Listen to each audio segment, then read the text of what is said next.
Savais-tu que 80% du désordre que tu vois dans ta maison n'est pas là par manque de temps, mais par manque de méthode? Ce n'est pas que tu ne nettoies pas assez, c'est peut-être que tu nettoies mal. Aujourd'hui, je veux te raconter les 10 conseils que j'ai appliqués pour désencombrer ma maison 95% plus rapidement. Oui, tu as bien entendu, presque 2 fois plus vite. Et le meilleur, c'est que tu n'as pas besoin de dépenser de l'argent ni d'acheter un organisateur miraculeux. Il suffit de changer quelques habitudes que probablement personne ne t'a jamais dites. Le premier conseil est étrange, mais très puissant. Ne commence pas par ramasser, commence par observer.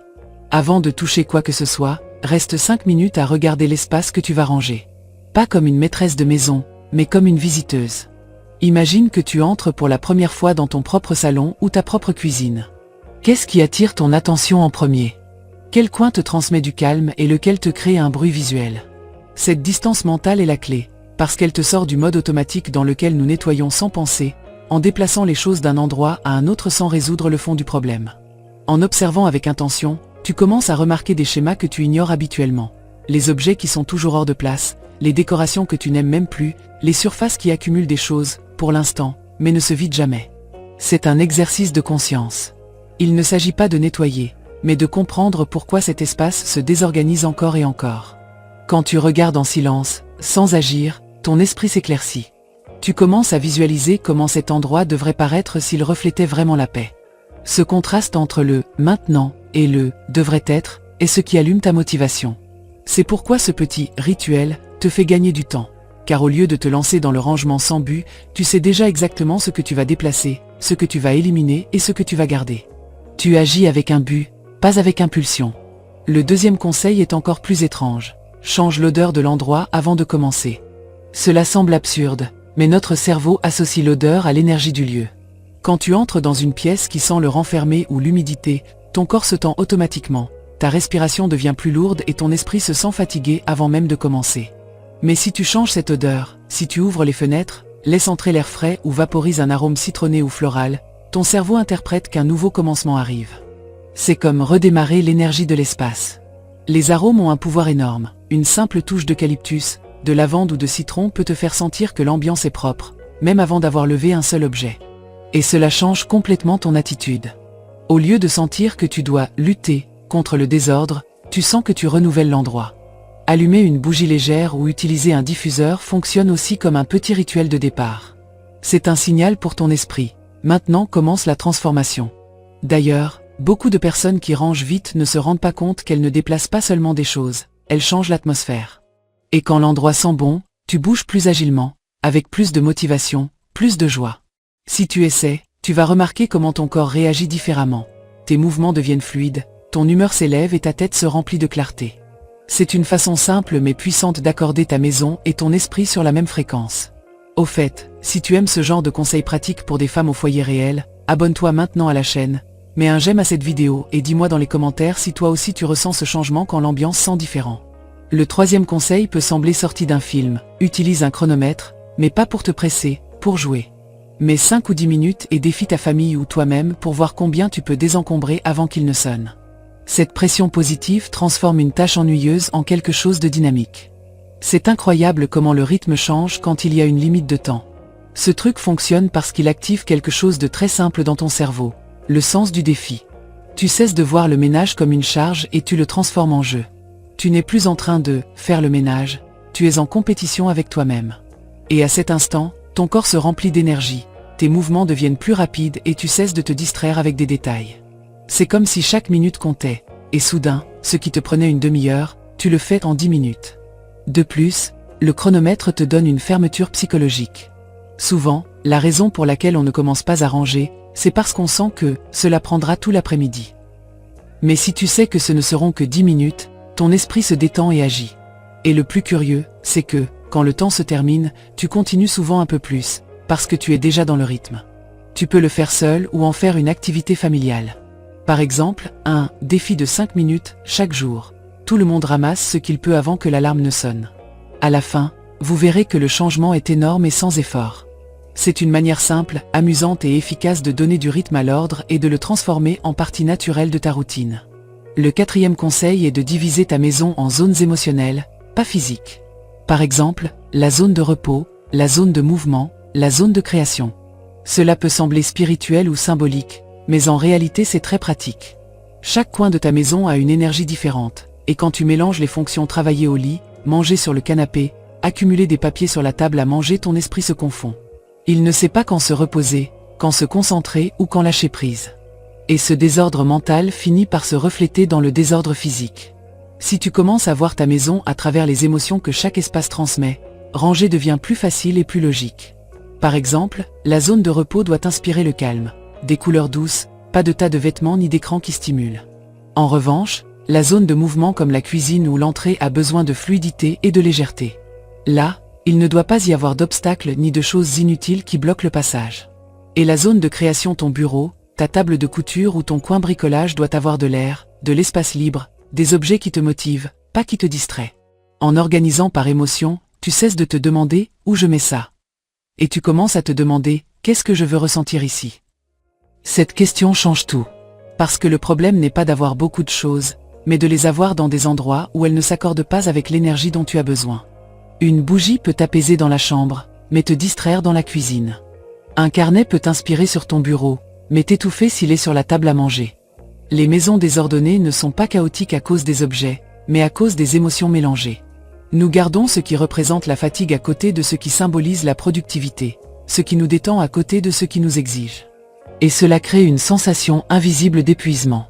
Quand tu apprends à séparer selon l'énergie, pas selon les mètres carrés, ta maison commence à couler. Elle ne se sent plus saturée, mais cohérente. Chaque espace remplit sa mission, et tu retrouves la sensation de contrôle sans avoir à tout vider. Le 5e conseil est d'avoir un plateau de transition. Et même si cela semble minime, cela peut complètement changer ta façon de ranger. Tout ce qui est hors de place ne doit pas être décidé immédiatement. En fait, un des plus grands ennemis du ménage rapide, c'est l'indécision. Tu commences à ranger, tu prends un objet et tu restes à penser. Je le jette? Je le garde? Et si j'en ai besoin plus tard? Cette pause mentale casse ton rythme, te déconcentre et, sans t'en rendre compte, te laisse bloquer dans le même coin pendant une demi-heure. Le plateau de transition fonctionne comme un espace neutre, une sorte de zone temporaire où tu mets tout ce qui crée du doute. Cela peut être une boîte, un panier ou même un plateau décoratif. L'important, c'est qu'il soit à portée de main et qu'il ait une limite physique. Pendant que tu ranges, chaque fois que tu hésites, tu le poses simplement là et tu continues d'avancer. Ton seul objectif à ce moment-là est de désencombrer, pas de prendre des décisions complexes. Quand tu termines, ou à la fin de la journée, tu t'assieds calmement et tu examines le contenu de ce plateau. Sans la pression du moment, avec l'esprit plus clair, tu pourras décider ce qui mérite vraiment de rester et ce qui non. Ce système te permet de garder la vitesse pendant que tu travailles, et en même temps, d'éviter les regrets impulsifs. De plus, le plateau de transition t'enseigne quelque chose d'important. Tout ne doit pas être résolu immédiatement. Parfois, l'ordre ne consiste pas à éliminer vite, mais à réfléchir mieux. Et avoir ce petit espace intermédiaire te donne la liberté d'avancer sans porter la culpabilité du « et si je me trompe ». C'est une astuce simple, mais terriblement efficace pour maintenir le rythme, éviter les blocages et sentir que, enfin, chaque chose a son moment et sa place.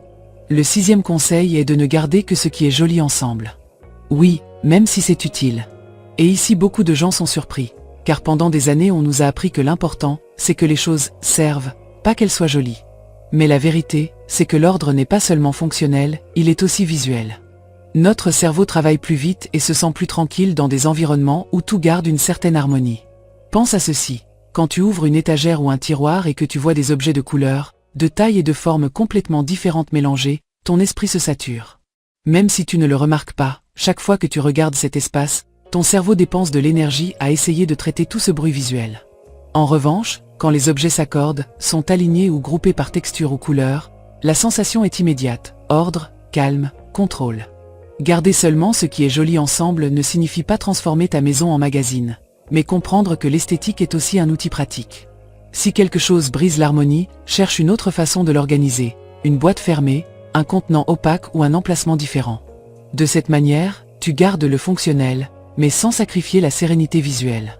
Et il y a quelque chose de curieux. Quand tu commences à soigner l'esthétique de l'ordre, tu prends automatiquement plus soin de tes affaires. Tu cesses d'accumuler des objets laids ou cassés, au cas où. Et tu commences à ne garder que ce que tu aimes vraiment voir. Cela change l'énergie de l'espace, mais aussi ton humeur. Entrer dans une pièce où tout est beau, où rien ne choque, te donne une sensation de bien-être immédiate. Parce qu'au final, une belle maison n'est pas seulement une maison décorée. c'est une maison où ton regard se repose, ton esprit se concentre et tes mouvements coulent sans effort. Voilà pourquoi ce conseil, bien qu'il paraisse superficiel, est en réalité profondément pratique. La beauté aussi organise. Le 7e conseil est de garder un chiffon dans chaque pièce. Cela peut paraître un détail insignifiant, mais cette petite habitude transforme complètement ta manière de nettoyer. Tu n'imagines pas combien de temps on perd simplement à chercher les produits de nettoyage ou à aller d'un côté à l'autre avec un seul chiffon pour toute la maison. Ces secondes de « j'y vais et je reviens » se répètent tant de fois par jour qu'elles finissent par te voler des heures dans la semaine. La clé est d'éliminer la friction, cette petite barrière qui te fait penser « je le nettoierai plus tard ». Parce que quand tu dois aller dans une autre pièce pour chercher le chiffon, le vaporisateur ou le nettoyant à vitre, ton cerveau le traduit comme un effort plus grand. Et là apparaît la paresse. En revanche, si dans chaque pièce tu as à portée de main un chiffon propre ou un petit kit express, le nettoyage cesse d'être un projet et devient un réflexe. Tu vois une tache, une empreinte ou un peu de poussière, et tu la nettoies tout de suite, sans réfléchir. Tu peux le faire simplement. Garde un chiffon en microfibre dans le tiroir de ta table de nuit, un autre dans la salle de bain, un dans la cuisine et un dans le salon. Si tu veux aller plus loin, ajoute une petite bouteille de nettoyant multi-usage ou de vinaigre dilué. Tu n'as pas besoin de remplir ta maison de produits, il suffit de t'assurer que l'essentiel est toujours proche. Ce système crée un état d'esprit complètement différent. Tu n'attends plus le jour du ménage, parce que maintenir l'ordre devient une partie naturelle de ta routine quotidienne. C'est un entretien constant, invisible, qui empêche la saleté de s'accumuler. Et le meilleur, c'est que ça ne se ressent pas comme une obligation. C'est rapide, presque automatique. En outre, avoir un chiffon dans chaque pièce te donne une sensation de contrôle. Tu sais que, si quelque chose se salit, tu peux le résoudre immédiatement. Cela réduit le stress visuel et la charge mentale de penser « je dois tout nettoyer ». Tu commences à voir ta maison comme un endroit en mouvement, toujours entretenu, toujours à jour. Ce conseil ne consiste pas à nettoyer plus, mais à mieux nettoyer. À faire en sorte que le nettoyage travaille pour toi. Parce que le secret d'une maison qui semble toujours en ordre, ce n'est pas la perfection, mais l'immédiateté, résoudre les petites choses au bon moment, sans effort et sans excuse. Le 8e conseil, ne nettoie pas par grandes zones, nettoie par objets répétés.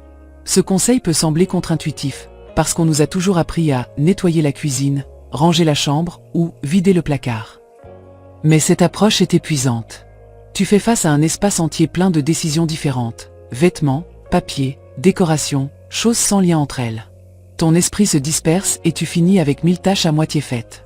En revanche, si tu te concentres sur un seul type d'objet, tu avances plus vite, tu prends des décisions plus claires, et surtout, tu vois des résultats immédiats. Par exemple, un jour tu te consacres seulement aux tasses. Tu examines toutes celles qu'il y a dans la maison, tu gardes tes préférées et tu élimines les répétées, les cassées ou celles que tu n'utilises jamais. Le lendemain, les vieux câbles, chargeurs, rallonges, écouteurs, tous ensemble en une seule session. Ensuite, les papiers, factures, manuels, enveloppes vides. Et ainsi de suite. Cette méthode a quelque chose de magique. Ton cerveau entre en mode répétition et prend des décisions beaucoup plus facilement parce que tu compares déjà des objets du même type. Tu n'as pas à changer de critères chaque minute, tu choisis simplement les meilleurs et tu laisses aller le reste. De plus, nettoyer par objet répété te permet de mesurer le progrès de façon visuelle et motivante. Tu termines une catégorie et la maison se sent déjà plus légère. C'est une satisfaction immédiate, comme rayer une tâche complète d'une liste. Et cette sensation d'accomplissement est ce qui te pousse à continuer. Il y a aussi un facteur énergétique derrière. Chaque groupe d'objets a sa propre charge émotionnelle. Les tasses sont associées à la convivialité, les câbles à la technologie, les papiers au passé. En libérant chaque catégorie, tu ressens un type de soulagement différent. C'est comme lâcher un poids mental par couche. Quand tu termines, non seulement ta maison est plus ordonnée, mais ton esprit aussi. Alors oublie de nettoyer, par zone. Commence à nettoyer, par famille. C'est plus simple, plus rapide et beaucoup plus gratifiant. Parce que ranger par objet répété n'organise pas seulement tes choses, il organise aussi tes pensées. Le 9e conseil est de désactiver les distractions numériques. Mets ton téléphone en mode avion pendant que tu ranges. Cela semble évident, mais c'est en réalité une des principales raisons pour lesquelles l'ordre devient interminable. Tu commences à ranger, une notification sonne, tu la regardes juste une seconde, et quand tu reviens, tu as déjà oublié où tu en étais. Chaque interruption, aussi minime soit-elle, réinitialise ta concentration. Ton cerveau a besoin de plusieurs minutes pour revenir au même niveau de focus, et si ce processus se répète encore et encore, le résultat est frustrant. Tu avances peu et tu termines épuisé. Ranger demande de la présence. C'est une activité physique, mais aussi mentale. Tu dois être attentive à ce que tu décides de garder, de jeter ou de déplacer. Et cela ne peut pas se faire correctement avec l'esprit divisé entre le tiroir que tu nettoies et les conversations qui arrivent sur ton écran. C'est pourquoi le simple geste de mettre le téléphone en mode avion, de couper les notifications ou de le laisser dans une autre pièce peut changer complètement ta productivité. C'est une pause temporaire du bruit du monde pour te concentrer sur le tien. Pense que chaque message, chaque vidéo ou chaque son d'alerte fragmente ton énergie. Et quand le corps range mais que l'esprit est dispersé, la fatigue se multiplie. C'est comme essayer de courir avec un sac à dos plein de pierres. En revanche, quand tu déconnectes, tu entres dans un flux naturel. Tes mouvements se synchronisent, tu prends des décisions plus rapides, et sans t'en rendre compte, le temps file. Tu peux profiter de ce moment sans distraction comme une sorte de méditation active. Le silence, le mouvement répétitif, le focus sur chaque chose, tout cela calme l'esprit et te donne de la clarté. Parfois, nettoyer en silence, sans téléphone ni musique, c'est comme réinitialiser ton propre système. Alors avant de commencer, fais-en une partie du rituel. Éteins le bruit numérique, respire, et donne toute ton attention à l'espace devant toi. Tu découvriras que, quand tu es vraiment présente, l'ordre devient plus facile, plus rapide et même plus agréable. Parce que le vrai désordre n'est pas toujours dans la maison, il est souvent dans l'écran. Et le 10e conseil, le plus puissant de tous, ne pense pas à nettoyer, pense à libérer. Tu n'es pas en train de ranger une maison, tu récupères ton énergie. Ce changement mental change tout. Car cela cesse d'être une tâche lourde et devient une manière de prendre soin de toi, de te reconnecter avec toi-même. Quand tu vois le ménage comme une punition, chaque action semble forcée, épuisante, sans sens. Mais quand tu comprends que chaque chose que tu lâches libère de l'espace non seulement dans ta maison, mais aussi dans ton esprit, quelque chose de différent apparaît, la légèreté. Chaque objet que tu décides de laisser partir est une petite clôture émotionnelle. C'est lâcher la culpabilité, l'obligation, l'habitude. Ce pot vide que tu gardes au cas où, ce vêtement que tu ne portes plus depuis des années, ces papiers qui remplissent les tiroirs, ils n'occupent pas seulement de l'espace physique. Ils occupent aussi ton attention, ton énergie et ta tranquillité. Quand tu les élimines, tu dis « Je n'ai plus besoin de cela pour aller bien ». Et cette phrase, même si tu ne la dis pas à voix haute, a un pouvoir énorme. Penser à libérer change ta façon de bouger. Tu ne nettoies plus en courant, ni avec agacement. Tu le fais avec intention, avec calme, avec présence. Tu prends un objet et tu te demandes « M'apporte-t-il ou me pèse-t-il » Et quand tu choisis de ne garder que ce qui t'apporte, ta maison devient un refuge, pas une liste de tâches.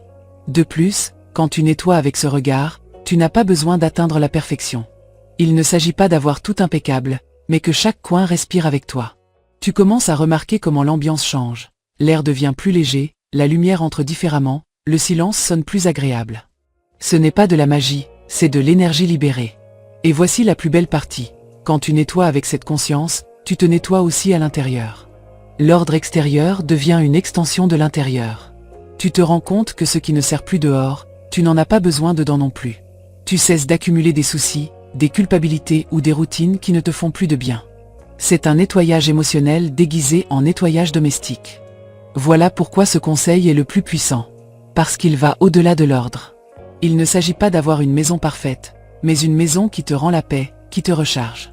Quand tu comprends cela, tout change. Nettoyer cesse d'être une obligation et devient un acte d'amour de soi. Un rappel silencieux que tu mérites de vivre dans un espace où tu peux respirer, te reposer et te sentir en paix. Alors la prochaine fois que tu prends un balai, un chiffon ou une boîte, ne pense pas « je dois nettoyer ». Pense « je vais libérer ». Parce qu'une maison ordonnée n'est pas seulement une belle maison, c'est une maison qui ne te pèse plus. Quand j'ai appliqué ces 10 conseils, ma routine a complètement changé. Je passais des heures à désencombrer la cuisine ou la chambre, et maintenant je le fais en quelques minutes, sans stress, sans cette sensation de « je ne finis jamais ». Parce que la clé, ce n'est pas d'avoir plus de volonté, mais moins de résistance mentale. Si cette vidéo t'a inspiré ou t'a aidé à voir le nettoyage sous un autre angle, abonne-toi à la chaîne, mets un j'aime et dis-moi dans les commentaires lequel de ces conseils tu vas essayer en premier. Souviens-toi, une maison dégagée ne se voit pas seulement bien, elle se ressent bien.